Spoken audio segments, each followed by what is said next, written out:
What was your first impression when you all first met each other? When I first saw V and J-Hope, I couldn't see them because they were too black. And try to speak to yourself in English. Okay. All the time. What's up, bro? What's up?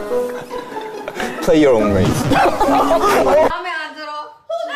자꾸 우리 주호이 쌤이 이렇게 마음에 건 마음에 안 들어. Who that? 한국인 피가 흘러 절대 안 굽혀맨 it's in my DNA. You are from Korea! I wanted to make a video about racism in K-pop when the Kiss of Life incident happened, but I was literally like, what is the rush? Give it a month or two and there will be something else to talk about. And alas, if you can get on a live broadcast and perpetuate racial stereotypes for over an hour with your whole chest, you can hop on another live and vocally say you're sorry and own up to your harmful and racist actions. Sadly, the extent of learning about Black history and Black people's contribution to the world, for most people, is to disprove and delegitimize it. They're not looking for understanding or connection. Just enough plausible deniability to profit off of Black culture without being called racist. I mean, I'm Black and I don't see a problem with insert racist behavior here. You think the racist people are waiting around for your permission? They do not respect or care about what you think in the slightest. They truly couldn't care less. And let's be real, without the controversy or Black aesthetics, what do most of these Blackaboos have going for them?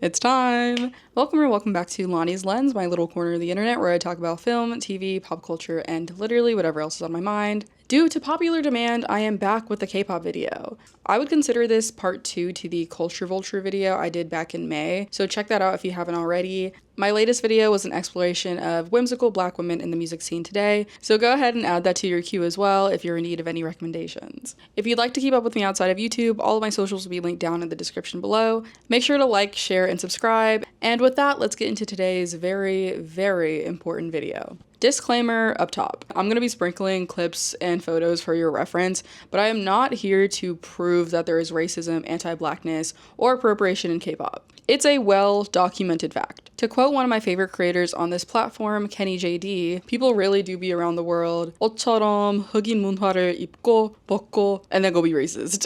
This is nothing new. There are several videos compiling these examples and you can search for them yourself. Instead, I want to talk about how we got here, why we're stuck here, and how we can move forward. But I will be going in depth and giving my unfiltered, unpopular opinions about different K-pop idols and groups behind the paywall on my Patreon because I'm not trying to get jumped by pubescent K-poppies. I'm not doing it. Not today. Not doing it. Hey guys, it's editing Kaylani here, a bit earlier than expected. This is actually the clean version of the video that I had to edit down because the amount of slurs from these idols was excessive, to say the very least, and I wouldn't be able to monetize the original version. The original director's cut will be available on my Patreon for my $3 tier patrons and up to enjoy ad-free. It's the version that I wanted you all to see, but YouTube's monetization policy had other plans. So as usual, my Venmo, Cash App, and Patreon will be in the description if you're able to support me. These videos take a lot of time, effort, and care, so I'd appreciate you doing whatever you can. But with that, please enjoy the video. This is a really good one. And I'm very proud of it, even if it's not the version that I intended to go out. I've never been that big of a K-pop fan. My mom would definitely say otherwise, but I really don't think I am, at least relative to the rest of the fandom. I've only bought maybe 5 albums. I have 1 light stick. I've been to 7 or 8 concerts over the past 10 years. I minored in Korean after studying on my own for years to better understand the language of the media I was consuming daily. I even studied abroad in South Korea at Yonsei University last year. And although that may sound like hardcore fan behavior to the locals, in K-pop, it's nothing. It's not uncommon for your average K-pop fan to have shelves full of K-pop albums, binders filled with photo cards, and wall-to-wall posters of their favorite group. It's normal to buy upwards of 20 copies of the same album to earn a spot in a 30-second fan sign with the group. The most outrageous example I've seen was a TikTok I found of a fan removing her shrine to Moon Tae-il of NCT after learning of his allegations involving sex crimes. The video shows the fan removing several photos of the idol to a sad instrumental, including multiple framed photos of the idol in her hallway, like he was her grandson and those were his graduation photos. Very odd. Check out my other video on K-pop and parasocial relationships. But back to me. Funnily enough, I discovered K-pop through a 2013 Fine Brothers production titled YouTubers React to K-pop. I remember laughing at what was painted at the foreign and absurd and adopting the sardonic and ironic attitude that was modeled by the YouTubers reacting, and that was also expected of me at 12 years old. But it's like ridiculous. But I like it. And I liked it too, but I didn't realize how much I liked it. Starting with GOT7's Daktoa, or Just Right in English, arguably one of the K-popiest videos to ever K-pop, I was hooked. Quickly falling down the rabbit hole of K-pop, finding my ultimate bias groups in VIX, NCT Dream, and now Rise. I hate to admit it, but I am an SM stan through and through. Lock me up. Guilty as charged. I don't know what to tell you. I don't know what to tell you. I didn't know it at the time because I was just a kid. You think you're tough and shit. You're just a little fucking kid. But K-pop spoke to something inside me. It gave me an outlet to explore my love for camp, theatrics, performance, and art as a whole that I didn't see in the Western music scene. And in some ways, even queerness before I found Drag Race. I have and always will have a deep love for K-pop for helping me discover who I was, while also getting to appreciate art from immensely talented dancers, singers, and performers who I admired for their dedication to their craft. But the nostalgia I've found in making this video is bittersweet. While writing the script for this video, a core memory from 7th grade was looming over my head. Imagine me, 12 years old, obnoxiously and exhaustively obsessing over NCT's latest comeback with a friend, as 12-year-olds do. When all of a sudden, I hear this agitating, grating voice. My biggest op and bully at the time said 3 words that stopped me dead in my tracks. "Kehlani, you're black." As if it was a magic spell. Why am I so corny? Are you guys fucking with the shirt? You guys like the craft? As if it was a magic spell to end my bliss and enjoyment of a genre of music. On its face, and my face, it's a fact. I am black. But she knew, and I knew, her words meant so much more. She was pointing out my blackness as a way to discourage me from liking K-pop. Now, did it work? Obviously not. It's different now, but back in 2014, being a K-pop fan was not for the weak. So I had already built a pretty solid backbone. Thankfully, I also have really supportive parents who encourage my interests, but I've also never been one to take much heed to a loser's input on what brings me joy, and I never will. However, the othering, as it was meant to, deeply hurt me, but it's also true. I am black, and what does that mean about my fandom? It's worth noting that she didn't say anything to my white friend who was fangirling right alongside me. In that moment, blackness was being held over my head. It was a reminder that with everything in my life, my human experience comes with a lot more caution than those around me. Something as simple as liking a genre of music came with a lot more baggage, simply because I was black. And we're going to be unpacking all of that baggage today. So, strap in, everyone.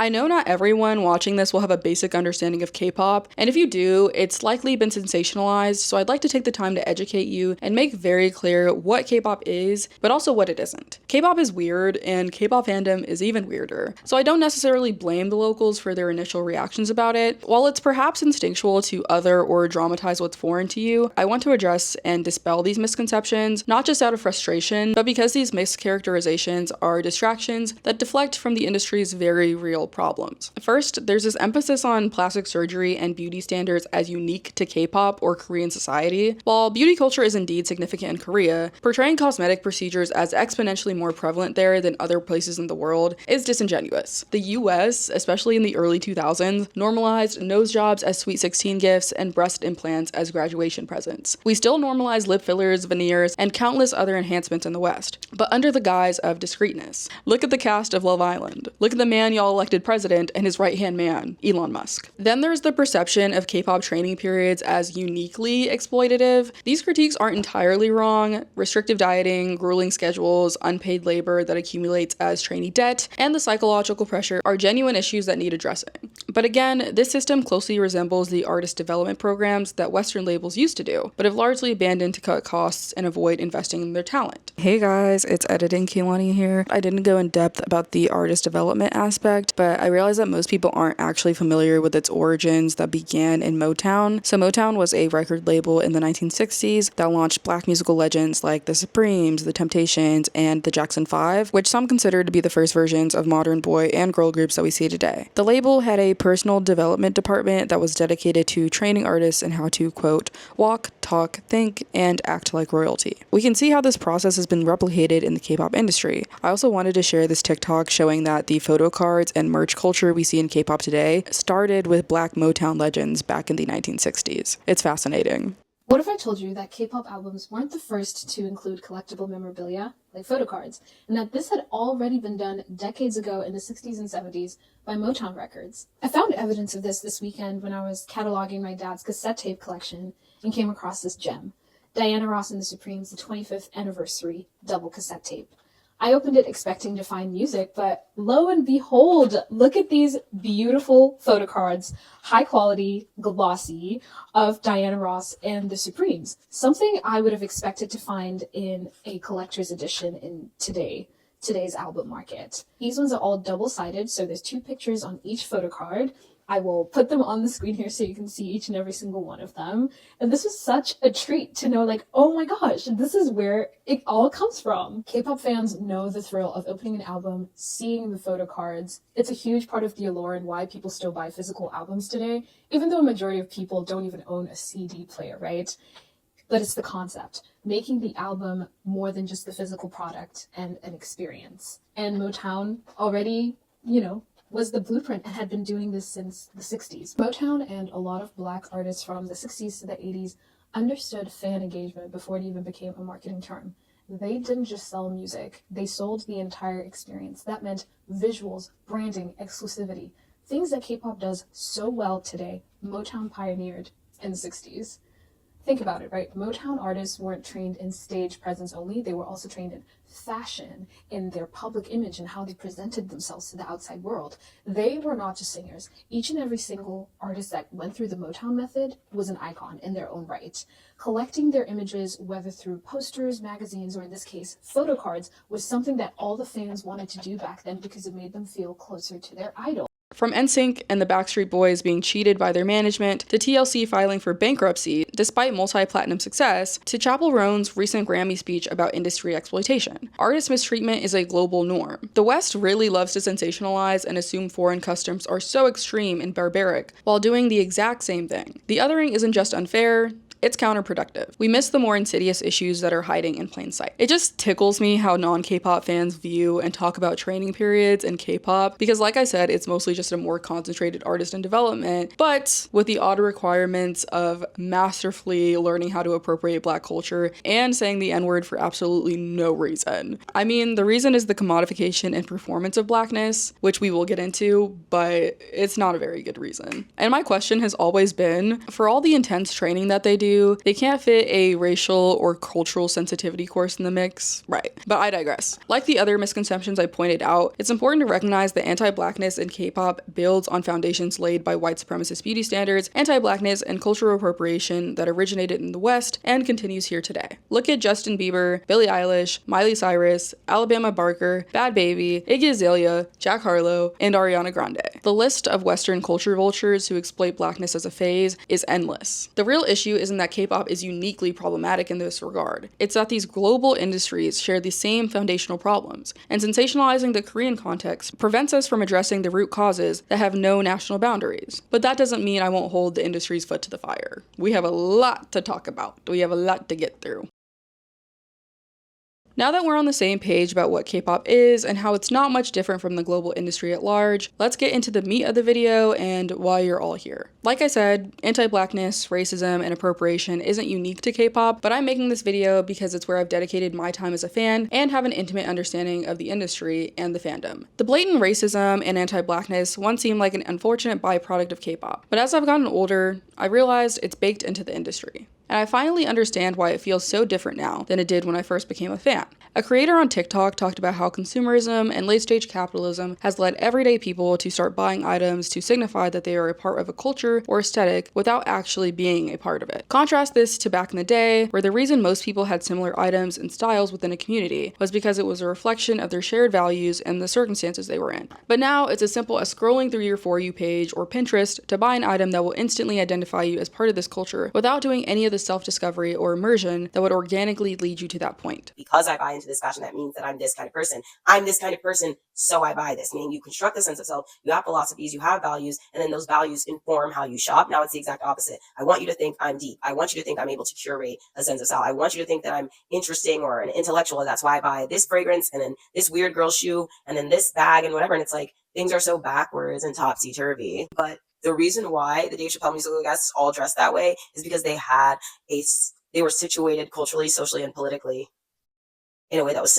similar. And that informed the decisions that they made to shop and the ways that they would divest from mainstream trends and the ways that they would divest from fashioning identity. Like you'll see that a lot of like conscious rappers have natural hair that's grown out, freeform locks, or locks in general, or they show their hair texture. They're not ashamed of it. They're not shaving it down. They wear clothes that look thrifted. They dress like old men or whatever else, or they're very covered up, or they're just dressing in a way that is not aligned with the mainstream. It did not used to be that you were doing that to show people that you're the kind of person who would shop that way. You were doing that, again, because it's informed by your values and your politics. You're resisting because you have an actual sense of consciousness. Like, do you know what I mean? Like, you have politics, you have values, and that informs how you shop. When you can only shop at the thrift store, like, you see how there's a difference between having actual politics that inform how you shop versus trying to signal to people that you're the kind of person who shops in a certain way, or you have a certain aesthetic that has been sold to you and you're effectively performing it. This is the best explanation I've seen for why appropriation of cultures has been expedited and flattened to aesthetics in the digital age, but it also connects to the K-pop machine. Now that I'm older and a bit more detached from K-pop, seeing debuts like All Day Project have been a stark reminder of why K-pop is no longer for me. Everything about it is manufactured, inauthentic, cringeworthy at worst, and boring at best. I was initially attracted to K-pop because it seemed like the full package. Vocals, dance, performance, and visuals. But over the years, visuals seem to be all that matters. It's rare to find a song over 3 minutes or a full-length album where vocals are highlighted. Dance is just a spectacle that rarely adds or enhances a performance. The over-reliance on visuals and looking cool is becoming ridiculous, and has made the genre superficial and hollow, much like the trend cycles we see on TikTok. Tarzan from All Day Project is a prime example. I will be calling him by his government name, Itaewon, because I'm not calling you Tarzan. Let's be so serious. In the debut music video, he's seen wearing cornrows, chains, and attempting to rap. He's not even the first Blackaboo idol to do this culture vulture shtick, but I now see his archetype in a different light. After taking in that creator's comments about the impulse to just buy into other cultures and look the part, this egregious display of appropriation and cosplay is just embarrassing. He wants to look the part and be cool so badly that he and his label have invested so much into buying the coolness for him through superficial accessories and black aesthetics. The other members are even wearing grills. It's like watching your little cousin put on clothes and makeup that doesn't fit them. But it's cute because they're kids, right? Not adults trying to pass themselves off as artists. Blackness in hip-hop culture has been turned to an aesthetic and props. There's a constant need to separate blackness from hip-hop when they are intertwined. There's no hip-hop without black people. There's no jazz, no blues, no country, no rap, and people need to get that through their heads. There's no entertainment industry without black contribution. Scratch that. There is no profitable entertainment industry without blackness, without black contribution. And yet we are constantly undermined, undervalued, and disrespected. Bong Si-hyuk, the CEO of Big Hit Entertainment and creator of BTS, the most successful K-pop group, said, "In terms of music, black music is the base. Even when doing any genres like house, urban, and R&B, there's no change to the fact that it is black music. The boundaries of music genres are being broken globally. We are also embracing this and making it BTS style. The members like hip-hop and black music, these two things lowered the entry barrier to Western markets. K-pop is unfamiliar to Westerners, but they are familiar with hip-hop and black music." Despite this truth, there's an instinct to erase the context of black people's cultural influence everywhere. This erasure happens in real time, and I constantly see it in response to my own work. In response to my Culture Vulture video, people play dumb saying sis, unk, and period are all words that aren't specific to AAVE. No one is saying these words don't exist in different contexts, but there's a big difference between saying end of discussion, point blank period, and saying period, period, period, okay, period. There's a big difference, and y'all are not going to convince me otherwise. The gestures, the attitude, the cultural meaning, all of that comes from black communities, particularly black women and queer black culture. But the people making these responses are what? Say it with me, class. Desperate to be dense. This pattern of willful ignorance serves a purpose. It allows people to take what they want from black culture while avoiding any acknowledgement, respect, or reciprocity. They can claim that it's all just universal human expression when it's convenient, but somehow these universal expressions always seem to flow in one direction, away from black people. It's concerning beyond the music because there's a desire to copy all things black. Our style, swagger, hairstyle, slang, and entire cultural identity. The most haunting haunting example of this mindset comes from the man, the myth, the legend, JYP. JYP is the founder of one of the biggest K-pop companies under the same name, and my personal menace. Have you guys seen that man tap dance or dance period?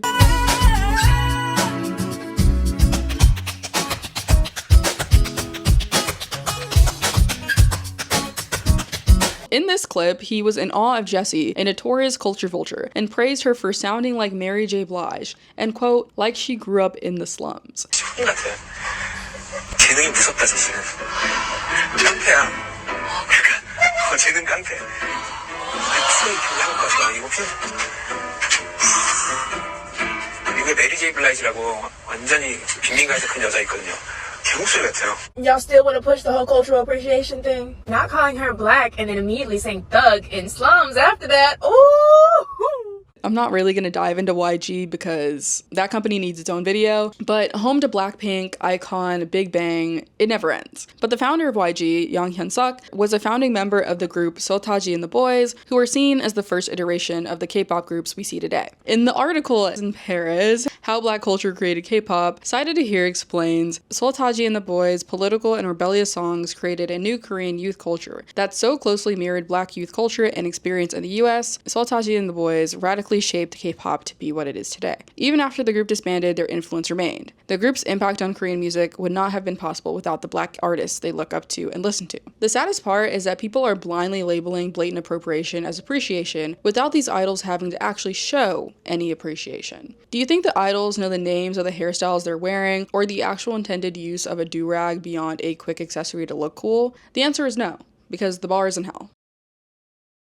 Now let's discuss appropriation versus appreciation, because the line between them is not as thin as most people would like you to believe. In the All Day Project's introduction video, Ichaewon says, around 2nd or 3rd grade, I briefly attended elementary school in the US. Lil Wayne and A$AP Rocky were super popular. When I came across their work, I was like, wow, I wanted to be like those cool people in the music videos. I wanted to dress really well and just be cool for once. So I was spot on with my comparison to a child playing dress up. He talks about how this is wish fulfillment for him because he moved to the States from Korea when he was in elementary school and wanted to fit in and just be cool. This perfectly illustrates what I mean about buying into coolness rather than engaging with the culture. He's not talking about connecting with the communities, understanding the history, or even being in proximity to the culture. He's talking about wanting to look like the people in the music videos. That's the difference between appropriation and appreciation. If Chaewon grew up in the States and spent time in these communities and developed these aesthetics, that would be one thing. But instead, now that he's much older and in Korea, far separated from where that culture is, that's where he starts wearing and appreciating hip-hop culture, and then goes on to post photos captioned, Made in Korea. The irony of captioning appropriated aesthetics with Made in Korea while profiting off Black American culture is almost too perfect. He used the word appreciation, which now fans are throwing around as a buzzword to deflect from any criticism,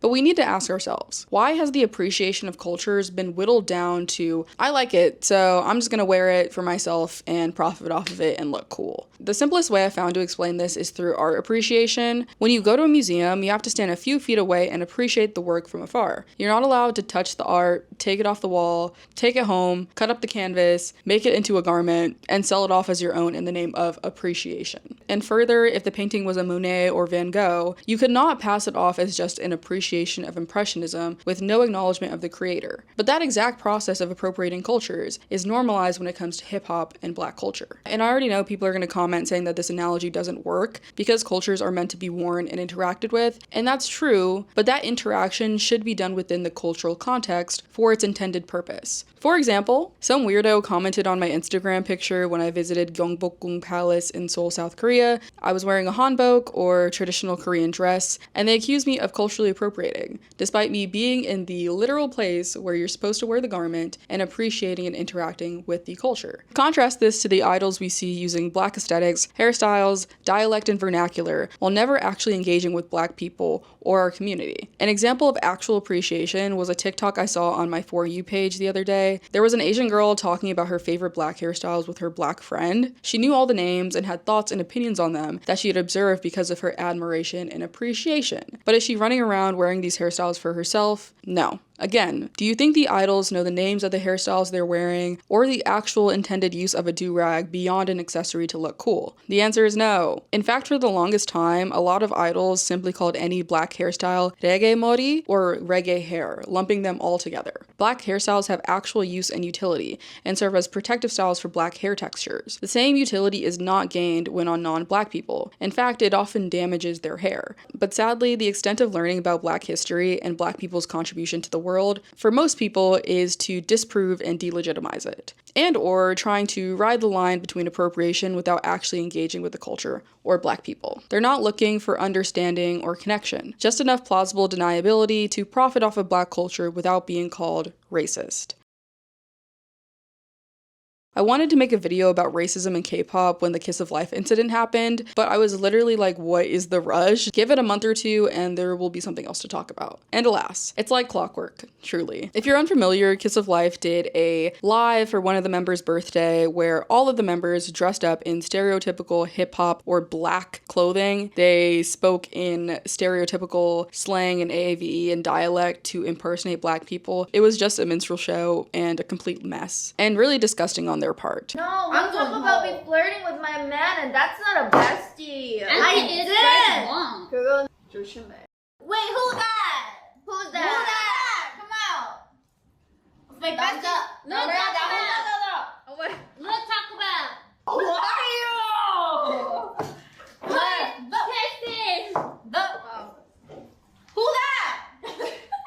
마음에 안 들어. Who that? 자꾸 우리 주위 생이렇게 마주치는 건 마음에 안 들어. Who that? 잠깐만 기다려. I'm out of town. Talking with my round. Before they went live, one of the members even said, "Hey, don't unstan us, guys. Make sure you're still gonna stan us after this," indicating that they knew what they were doing was wrong. Oddly enough, I think racism propels artists forward and almost ensures their success. I genuinely believe that these racist incidents are marketing ploys for attention. All press is good press, right? And let's be real, without the controversy or black aesthetics, what do most of these Blackaboos have going for them? I said I wasn't gonna name names, but I'm looking at you, Jesse. I'm looking at you, Hwasa. Come to the front. Come to the front. It's so obvious because there's literally a formula for it at this point. Be blatantly racist. Wait a few days or weeks to generate outrage and divide fans, and then post a written apology. These apologies are always accepted by people who didn't care in the first place, telling the group they never needed to apologize and it's not that deep. Kiss of Life followed this formula to a T. They still have 1 million followers and still got hundreds of thousands of likes in anticipation for their new comeback. There are no consequences for them. Hey, it's Editing Kilani back again to mention that Julie from Kiss of Life did issue a video apology several months after the incident and after the initial written apology. Notably, she was the only member to show her face and apologize despite all of the members participating, and conveniently, this came out right before their latest comeback. So it looks like this marketing strategy might have actually backfired and they're scrambling. I'm not going to waste your time playing it because this is the same person who thought throwing a black-themed birthday party after already getting in trouble and apologizing for saying the N-word was the right move. So I'm just going to swiftly move along. This clip from the Boondocks basically sums up her apology. I want to apologize to all of you for what I did. It was very wrong and I am very sorry. I just would like to move on and lead a normal life. You know, get a job and a wife and change my ways. And I hope this apology impresses you, even though my grandmother made me do it and I don't really mean it. You mean you do mean it? I mean, I do mean it. I don't think he means it. The end goal seems simple, get attention, but I've noticed it also gives fans something to defend and rally behind. It fuels this us against the world narrative that teenage stans and even adults love. They think to themselves, the idols are just misunderstood, and they must be defended and protected at all costs. I like to tie all my videos together in some fashion, and this reminds me of Chapel Roan's fans. I knew after the first time she went unscathed by controversy that she had spawned a new generation of die-hard loyalists that would defend her every move uncritically. It's us against the world. But I still don't understand why people defend celebrities with their entire chest, like their life depends on it. Do you think they do the same for you? Chapel, Doja, and a lot of celebrities literally don't want y'all to even say hi to them, despite you paying their bills. But I now understand that it's all projection. They don't actually care about the celebrities. Most people just don't want to change or be held responsible for their own actions. And if we started doing that to public figures, then it'll eventually trickle down to them, and they're deathly afraid of that. It's also very telling when people criticize pop culture commentators like myself and say that we should should save this energy for politicians. One, like we can't do both. And two, pop stars and idols are so much more visible and engaging, and if we start encouraging being critical of them, then that will lead to holding people accountable in all areas, including politics. It's a process. When my Culture Vulture video went viral on gay Twitter, apparently, somebody commented, "Oh, you guys are talking about these things that don't even matter, like we have bigger fish to fry." And this response was so funny. They said, "The reason we have bigger fish to fry is because y'all can't focus on the smaller things." And I thought that was so funny. If we focus on the small things, then they won't become bigger things, but we don't talk about the small things and then they become humongous things that we can't ever solve. So don't let people distract you with that dumb shit. I bring up Western celebrities to again show that this is a global phenomenon, but the way K-pop differs from the West is the infantilization of idols. Idols will be grown adults and the fandom insists on treating them like children. They act like idols have no autonomy or knowledge of the world around them. It's true that idols typically have less freedom and control over their careers than in the West, but fans would make you think they have none whatsoever. A recent example is Jungkook from BTS immediately apologizing after wearing a hat that read, "Make Tokyo Great Again," that closely resembled the MAGA hats we see in the US. Like clockwork, fans came in to defend him and excuse his actions. But as an adult who has agency and cares about the message he's sending out in the world, Jungkook took accountability, addressed the situation, and apologized. Fans take away agency from these idols for several reasons, but the main one is rationalization.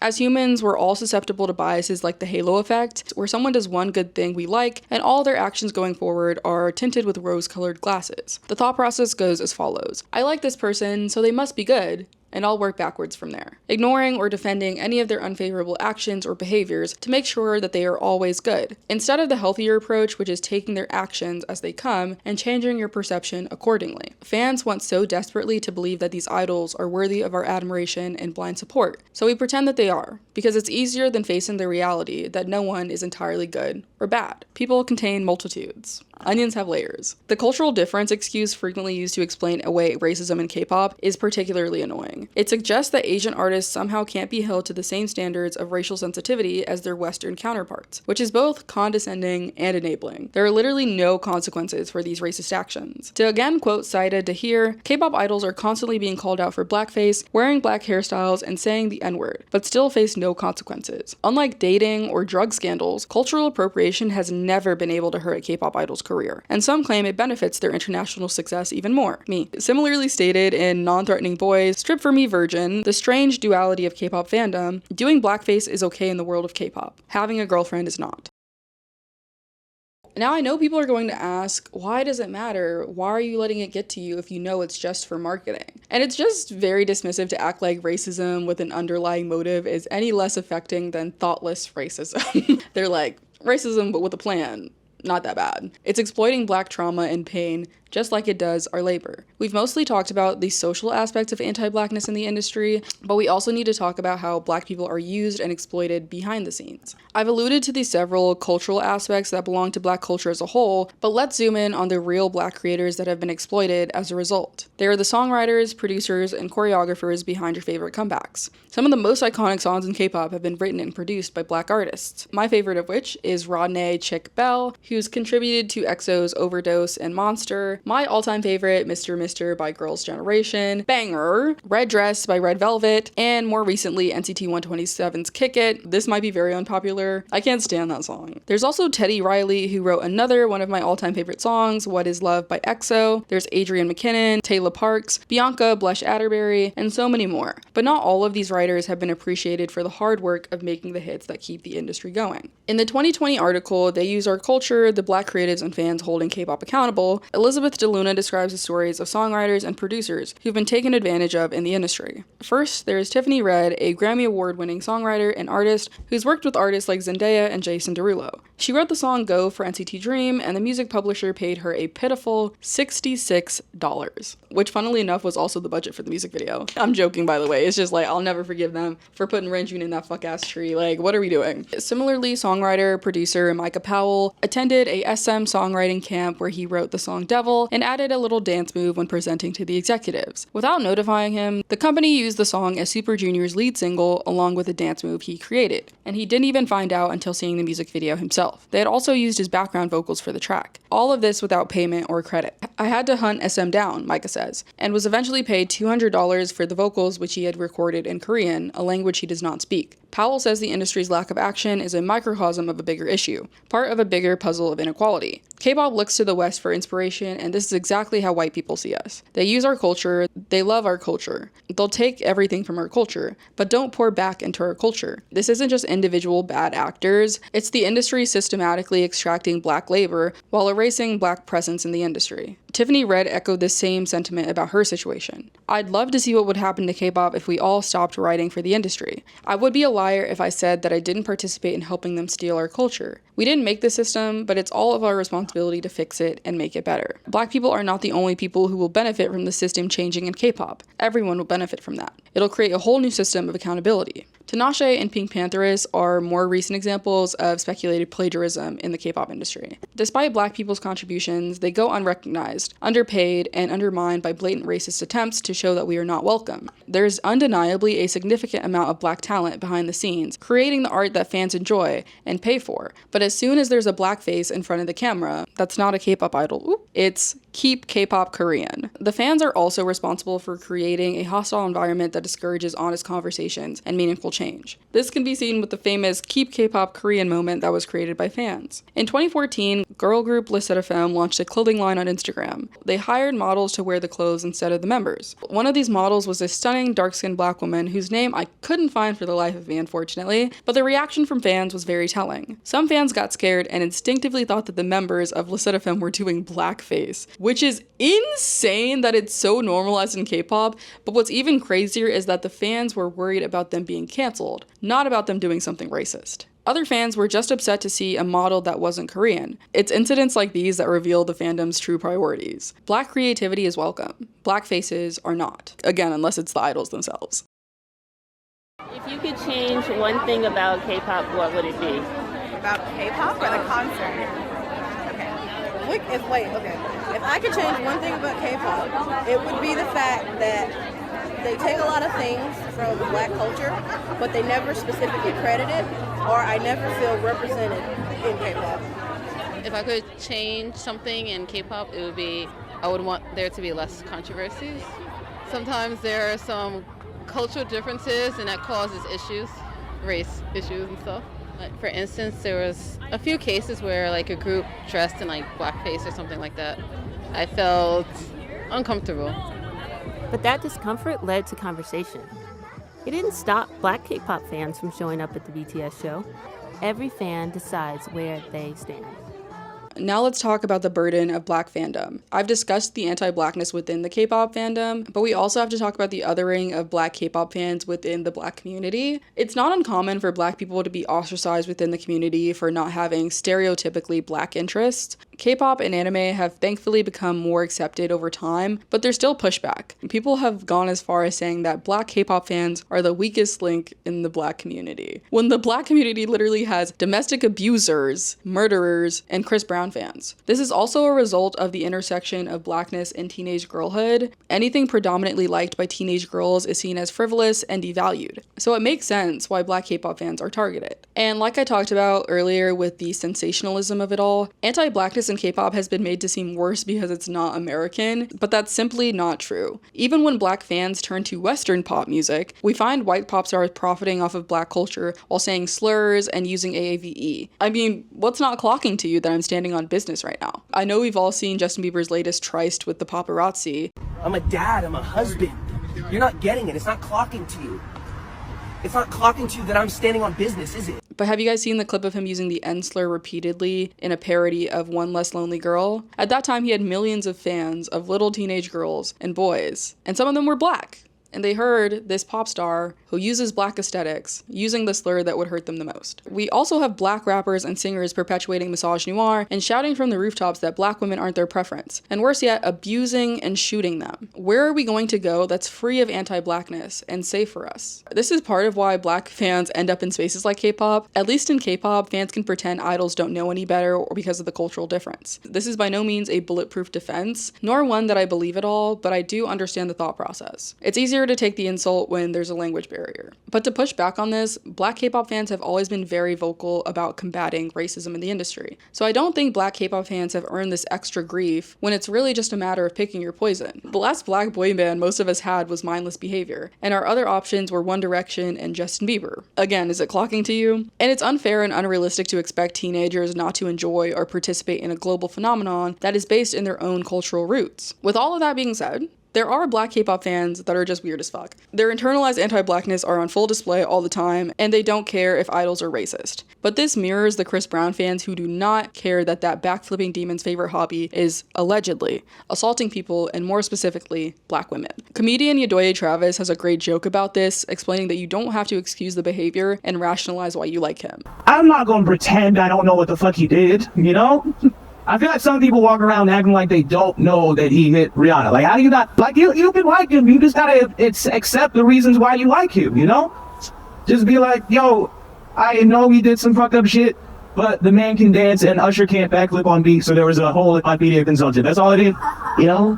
Just admit that about yourself. It's a joke, an amazing one at that, but I think it's also a great start at dissecting the cognitive dissonance that's required to separate the art from the artist. I'm trying to be empathetic, but the one thing I will never get behind is the black fans who say, I mean, I'm black and I don't see a problem with insert racist behavior here. Mind you, they never have a black profile picture. I understand that they're trying to have some agency by giving permission for appropriation and racism, but it's like, do they think they have any real say? You think the racist people are waiting around for your permission? They do not respect or care about what you think in the slightest. They truly couldn't care less.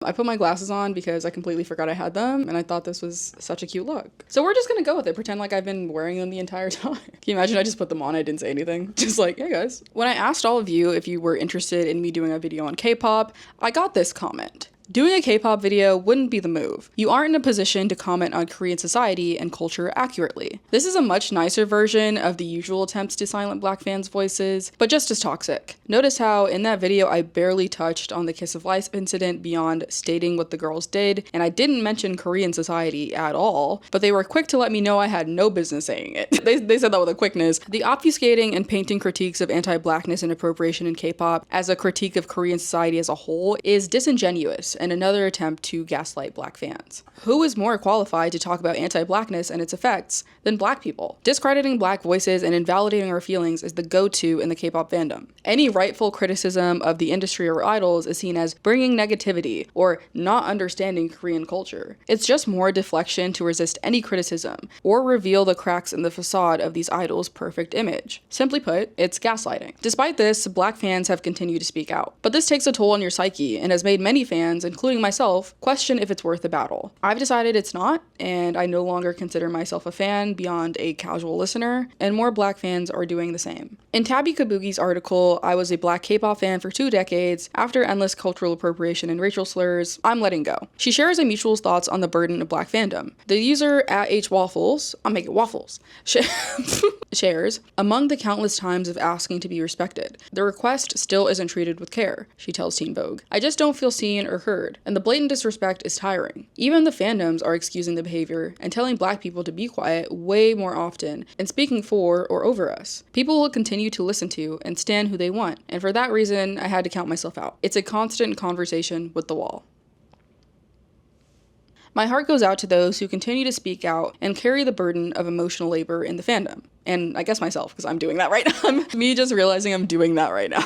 Like I realized in 7th grade, black fans can't just blindly enjoy music and art. We must dissociate and or do the emotional labor of pleading our humanity and begging for empathy. But for all the work we're putting in, we cannot change the industry on our own.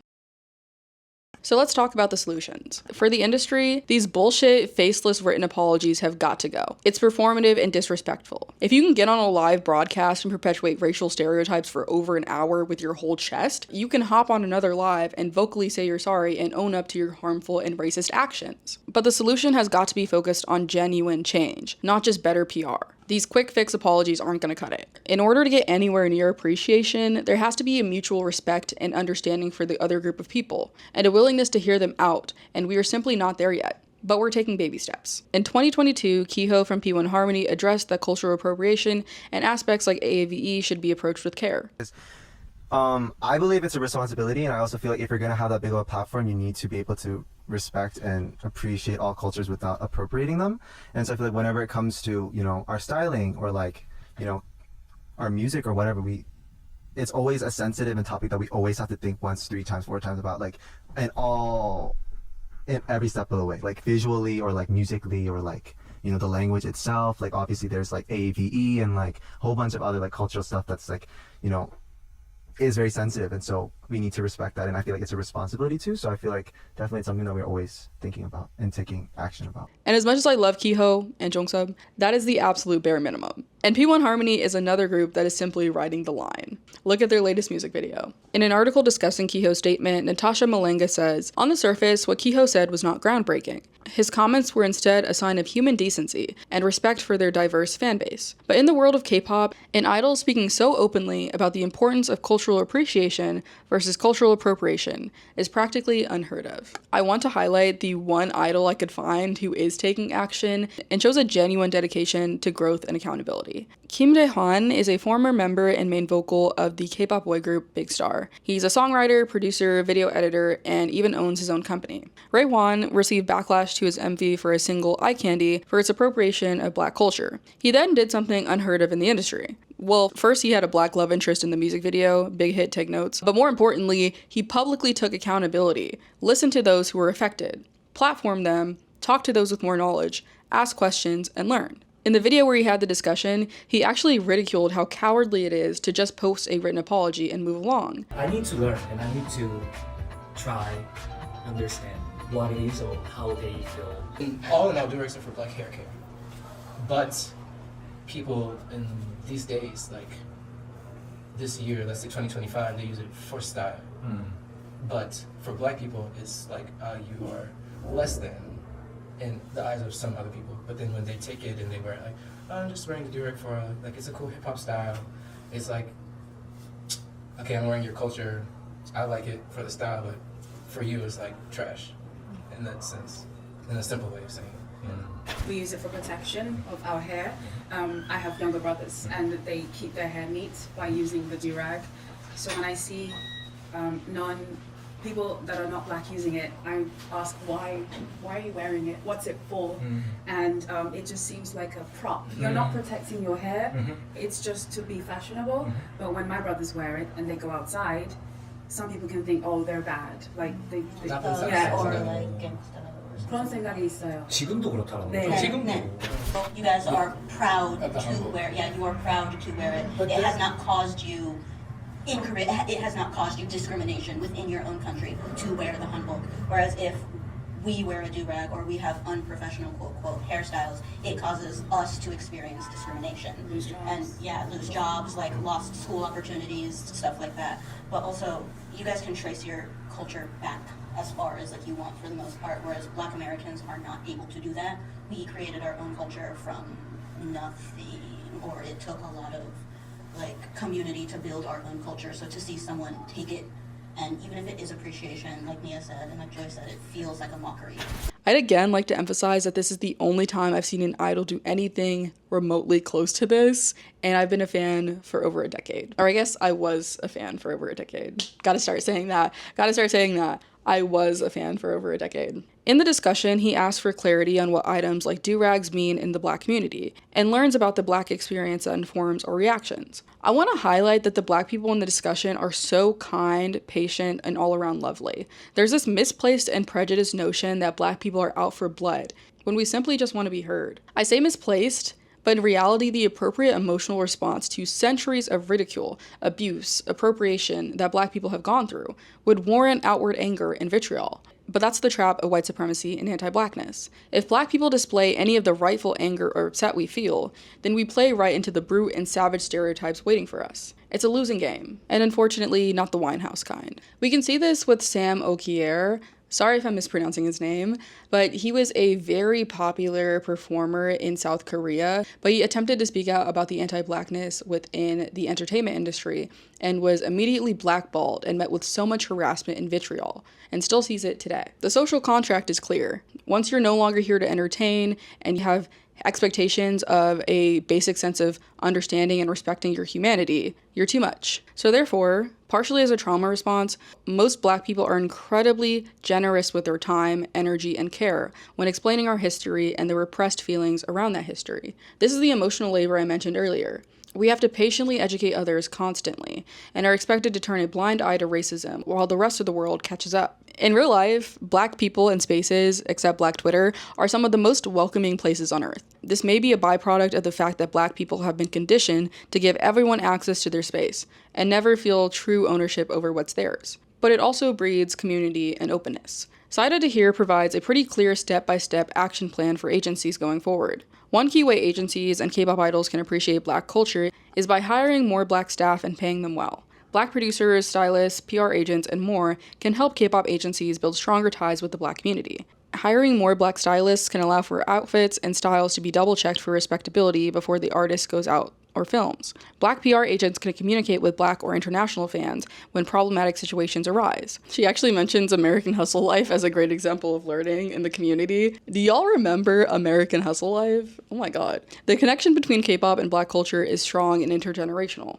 Just like many genres, black people have been critical in the development and the foundations of K-pop. As new K-pop groups form and more fans join the genre, it is important that we understand the history of black culture and K-pop. For non-black fans, don't ever excuse or accept an apology that is not for you. You're not even supposed to be here. You're not even supposed to be here. Don't infantilize idols that probably don't see you as anything more than a dollar sign. Don't immediately discredit black experiences and voices because you don't understand. For allies and non-black K-pop fans who see these patterns, please speak up and stand in solidarity with black K-pop fans. Just because it doesn't affect you doesn't mean that it doesn't matter or that it won't eventually. If that doesn't move you, then realize that black people are the foundation and continual push behind this industry, and it would not exist without them. And lastly, for the black fans that I truly made this video for, I'm not here to convince you to stop being fans, but I am going to encourage you to raise your standards, set boundaries, and demand more. You're worth it. We're worth it. To again quote Natasha Malenga, fans deserve to be able to have that experience without seeing their race, religion, or cultural practices used as a gimmick,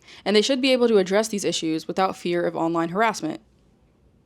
Because what's the point of having a diverse fan base if you only respect their money, but not their personhood? I admittedly feel a bit silly quoting Audre Lorde in a video about K-pop and Blackaboos wearing do-rags, but it's so pertinent to the discussion that I must. In her essay, The Transformation of Silence into Language and Action, Lorde states, "The fact that we are here and that I speak these words is an attempt to break that silence and bridge some of those differences between us. For it is not difference which immobilizes us, but silence. And there are so many silences to be broken." After finishing the script for this video, I realized the great irony in the amount of care and understanding I took to understand the world of K-pop and resist sensationalizing it, and how the industry will likely never do the same for black fans, choreographers, producers, writers, etc., that have provided the blueprint and tools for their success. But the appropriation and discarding of black people is nothing new. It's like clockwork, truly. I was going to open this video likening my experience as a K-pop fan to that of a toxic, abusive relationship, but I thought it might be too hyperbolic. Then I read the end of Tabby Kabuki's article, and it validated my feelings and mirrored my own journey as a K-pop fan. She shares, "It feels like saying goodbye to a huge part of my identity, but I've learned that love without respect or accountability wears you down. K-pop was my first love. It made me feel alive. I've made some great friendships with other fans, and I felt understood in ways nothing else had. Letting it go feels like ending a relationship with someone you once believed would never hurt you. Even though I'm stepping away, somewhere in me, there will always be the version that K-pop once shaped. The teenage girl in front of a flickering screen screen at 2 a.m. without a care in the world. Eyes bloodshot from too much screen time, learning Wonder Girl's choreography, translating K-pop song lyrics, and swapping K-pop theories with strangers on Omona and K2N. The girl who held on to a world that didn't always love her back. Why am I crying in the club right now? That was beautiful. Being a Black American is to mourn the fact that your worth will always be measured in how much you can provide for others without an ounce of reciprocity, support, or recognition of your humanity. But we will persevere, as we always have, demanding more, creating more, and one day receiving the respect and appreciation we deserve. We already know what we're capable of. It's just time that the rest of the world catches up. That's all I have for you today, folks. This was an incredibly emotional and cathartic experience and a trip down a very melancholic, bittersweet memory lane. I'm not gonna lie, I did have a lot of fun watching the K-pop videos. I'm not gonna lie to you. I rediscovered Anthem